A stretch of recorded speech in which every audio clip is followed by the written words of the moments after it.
सांवली बहू। शिल्पा है तो सांवली लेकिन बहुत ही टैलेंटेड।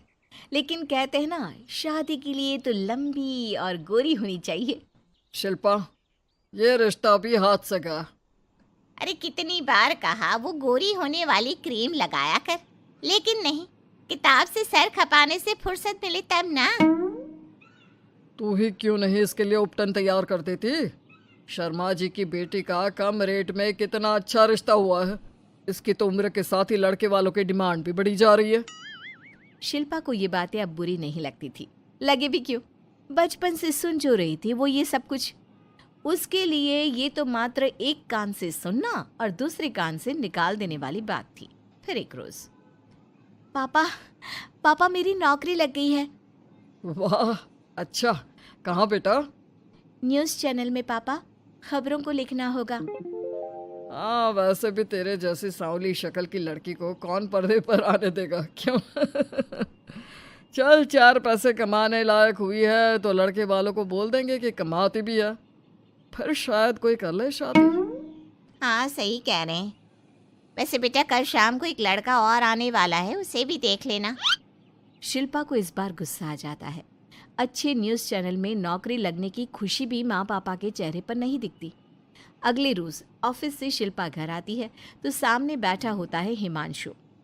हिमांशु शिल्पा को देखता है तो पहली नज़र में तो वो उसे पसंद नहीं आती, लेकिन फिर भी फॉर्मेलिटी तो करनी थी। ओके, तो क्या शौक है तुम्हारे और खाने में क्या क्या बना लेती हो? मुझे पढ़ने लिखने का शौक है, खाना बनाना नहीं आता, बिल्कुल भी नहीं आता। पर फिर भी क्योंकि ये रिवाज है कि बहू को खाना बनाना होता है तो थोड़ा बहुत बना लूँगी, लेकिन उतना ही वक्त किचन को दे पाऊँगी जितने में मेरा काम, मेरी नौकरी सफ़र ना हो। बाकी भूख तो तुमको भी लगती होगी, तो खाना बनाने की जिम्मेदारी दोनों की ही होगी, है ना? शिल्पा बोले जा रही थी। अब तक जिन लड़कियों से हिमांशु मिला था, शिल्पा उन सब से अलग थी। वो ऐसी ही तो लड़की चाहता था। शिल्पा से बात करने के बाद, ठीक है, फिर शादी 2 महीने बाद करेंगे। वो क्या है ना, खाना बनाना भी तो सीखना होगा ना। मुझे मंजूर है। शिल्पा को भी हिमांशु अच्छा लगने लगता है। दोनों की शादी हो जाती है, लेकिन शादी के बाद से ही हिमांशु का परिवार शिल्पा के रंग को लेकर कई बातें बनाता। क्या बात है हिमांशु, क्या कमी हो गई थी जो ऐसी काली सी बहू ले आया? काली काली तो नहीं है। हाँ, मेरी शिल्पा का रंग हल्का सांवला है। वैसे आप तो कृष्ण की भक्त हैं, जानती है ना, उनका रंग भी सांवला था। अब सांवले रंग के कृष्ण की पूजा, तो सांवली मेरी बीवी खराब कैसे? बात तो सही भी थी। क्यों सांवला रंग खराब माना जाता है? शिल्पा पति का तर्क सुन रही थी। थोड़ी देर के बाद, क्या बात है, शब्दों का जादू आ गया। क्या तर्क दिया आपने सांवले रंग के समर्थन में? तो क्या तुम ही पत्रकार हो? अरे तुम्हारा पति भी कम नहीं है। शिल्पा रोज एक नई तरक्की छू रही थी। कभी विदेश दौरा तो कभी बड़े बड़े लोगों का इंटरव्यू। एक दिन, सुनो, आज का दिन बहुत खास है, मैं मुख्यमंत्री जी का इंटरव्यू लेने जा रही हूँ। अरे वाह, क्या बात है, सही है यार। तभी ससुर आ जाते हैं। बहू, थोड़ा मेकअप भी कर लेना, वरना काली काली फोटो सब जगह आएगी। अरे हम तो शर्म के मारे किसी को दिखाते भी नहीं कि ये हमारी बहू है। न जाने क्या कमी थी। अरे वो शारदा दीदी की बहू देखो, कैसे मक्खन की तरह गोरी है। और नताशा, वो तो ऐसे लगता है जैसे भगवान ने दिल खोल कर रंग दिया है उसको। अरे माँ, आजकल रंग नहीं बुद्धि का जमाना है। हाँ, तो वो दोनों कहाँ पागल है, अच्छा खासा घर देख रही है। शिल्पा को ससुर की बात पर गुस्सा तो आता है, लेकिन वो मूड खराब नहीं करना चाहती। वो तो बस तैयारी करती है कि जल्दी से अच्छा सा मुख्यमंत्री का इंटरव्यू हो जाए और दुनिया देखे। होता भी यही है। शिल्पा जब शाम को घर आती है तो, अरे चाची, बुआ, फूफा जी, कैसे हैं आप सब? कैसे आना हुआ? शिल्पा को आसपास के लोग भी देख रहे थे। वो भी जानती थी कि उसने जो इंटरव्यू किया वो कितना वायरल हो रहा है। अरे बहू, बड़े लायक हो तुम, औरत होकर दुनिया की इतनी जानकारी, कितनी समझ है तुम्हारे अंदर। वाह वाह बहू, तुमने तो हम सबका सीना गर्व से चौड़ा कर दिया। सास ये सब देखकर सोच रही थी कि भाई ऐसा भी क्या हो गया, इन्होंने तो बहू को हीरो बना रखा है। मैंने तो शिल्पा को उसी दिन समझ लिया था जब पहली बार मिला था। मैं तो जान गया था कि ये लड़की अलग है। कितनी प्यारी आवाज़ है इसकी और समझ भी लाजवाब। तभी बुआ सास बोल पड़ती है। और एक हमारी बहू है, सारा दिन टिकली बिंदी पर ही लगी रहती है। अरे दीदी, न जाने कौन कौन सी क्रीम लगाती है, अब तो चेहरे पर फोड़े भी निकल गए।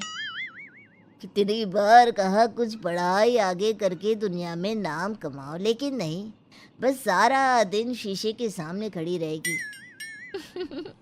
कोई बात नहीं फूफा जी, वो भी किसी की पसंद हो सकती है।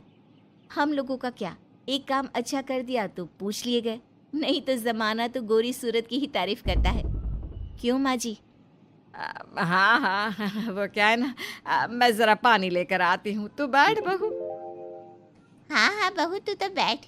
वो क्या है ना, आज तो तुझसे बहुत सारी बातें करनी है। ये बता, कैसे दिखते हैं मुख्यमंत्री जी सामने से? जैसे टीवी में दिखते हैं वैसे ही दिखते हैं क्या? आए दिन लोग शिल्पा से मिलने आते, उसे अपने स्कूल या दूसरी जगह पर चीफ गेस्ट बनाते। ये सब देखकर पति तो खुश होता, लेकिन सुंदर बहू का सपना सास की आंख से उतर ही नहीं रहा था। फिर एक रोज, शिल्पा, पापा कहाँ है? माँ ज़मीन पर गिरी पड़ी है, वो बेहोश हो गई है। शिल्पा की सास को गंभीर बीमारी हो जाती है और फिर आप लोग अपनी माँ की किसी बात को मना ना करना, उनका दिल कमज़ोर हो चुका है।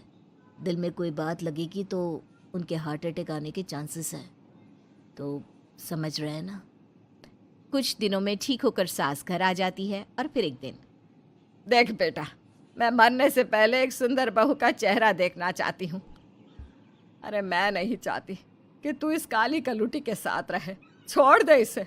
अरे कल को तेरे बच्चे भी ऐसे काले पीले पैदा होंगे और फिर हमारा खानदान देखने लायक नहीं होगा। शिल्पा सुन रही थी, वो परेशान हो रही थी। वो सोचती है कि एक बार वो अपने पति से बात करके देखेगी।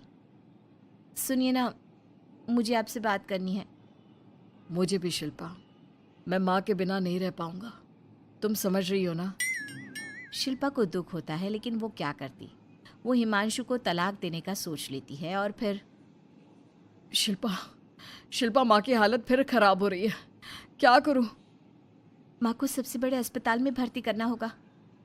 लेकिन वहाँ तो बेड के लिए बड़ी बड़ी सिफारिश करनी पड़ती है। हाय रे, मेरा मन आता है, मैं मर न जाऊं, मुझे बचा ले बहू। शिल्पा को हैरानी होती है कि वो करे तो क्या करे। पर माँ जी, मैं कैसे? बेटा, मुख्यमंत्री जी से बात कर ले, उनसे बड़ी सिफारिश किसकी हो सकती है?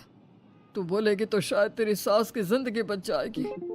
शिल्पा सिफारिश से सास को बड़े अस्पताल में भर्ती करवा देती है, जहां लंबे समय बाद सास ठीक होती है।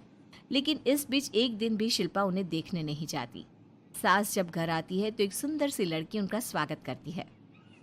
ये कौन है और शिल्पा कहाँ है? मुझे तो मेरी बहू ही चाहिए। माँ, कैसी बात कर रही हो? तुम्ही ने कहा था ना कि शिल्पा काली है और तुम्हें काली बहू नहीं चाहिए। ये रीना है, तुम्हारी बहू। नहीं नहीं, मुझे माफ़ कर दो, मुझे तो मेरी शिल्पा बहू ही चाहिए। उसी के कारण आज मेरी जान बची है। मैं नहीं समझ पाई कि सुंदर शक्ल से ज़्यादा सुंदर दिल और आचरण होना चाहिए। लेकिन अब क्या, अब तो देर हो चुकी थी। हिमांशु भी जानता था कि आत्मसम्मान वाली शिल्पा अब उसकी जिंदगी में वापस नहीं आएगी। अब तो शिल्पा को वे लोग बड़े बड़े चैनल की स्क्रीन पर देखते और अफसोस करते। शिल्पा चाहती तो कभी तुम्हारे लिए सिफारिश नहीं करती। अब तो आसपास के लोग भी घर नहीं आते। लोगों को लगता है कि शिल्पा ने हम लोगों को छोड़ा क्योंकि हम उसके लायक नहीं थे।